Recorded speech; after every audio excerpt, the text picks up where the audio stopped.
Ayan guys, good morning, good morning. Tingnan nyo guys, dito na sila sa cage. Kasi, ayan ayan. Marami sila. Kasi ito guys, 250 muna nilagay ko kasi maliliit pa sila.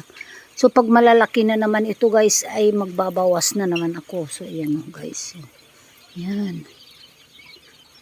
Hanggang 4 layers yan guys. Ay, madilim na sa baba.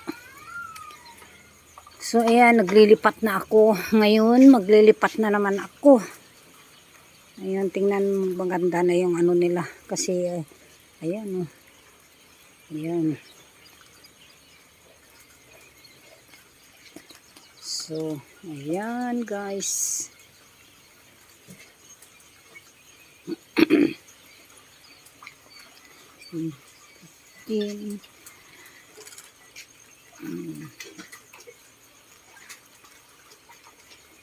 So, mayroon pa dito. Ngayon, ito yung trabaho ko guys. Ayan yan. May natitira pa. Marami, dalawang ano pa. Tapos dito pa wala lang ilaw guys. Kasi tinanggalan ko na ng ilaw pa ganitong oras. Kailangan ko pa rin to sila malilipat na.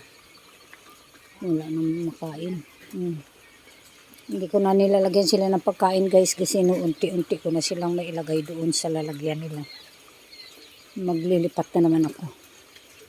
Siguro may maiwan dito guys sa isang kon na lang, isang ayan ayan. Kukunin ko yung mga malalaki guys para maunti-unti na silang mailipat. Ayan guys, marami pa. So, nang nailipat ko is 850 na yung nandoon guys. Sa isang cage, 850 kasi marami pang nilalagay ko, maliliit pa sila. Kaya okay lang yun. Pero pag bilang na naman ng ilang araw, pag malaki na sila, makikita naman guys masikip. So, yung 200 na yun, unti-unti ko mabawas kung ilan ang mababawas ko. So, malalaman ko kung ilan ang laman ng isang cage. Dapat kasi ang maiwan lang doon is 90, 80, ganyan.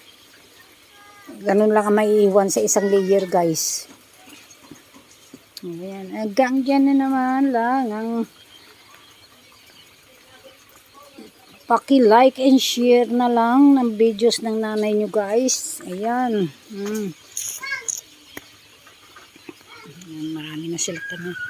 Pwede na talaga silang ilipat pa unti-unti. Hanggang dito na lang guys. Bye bye bye.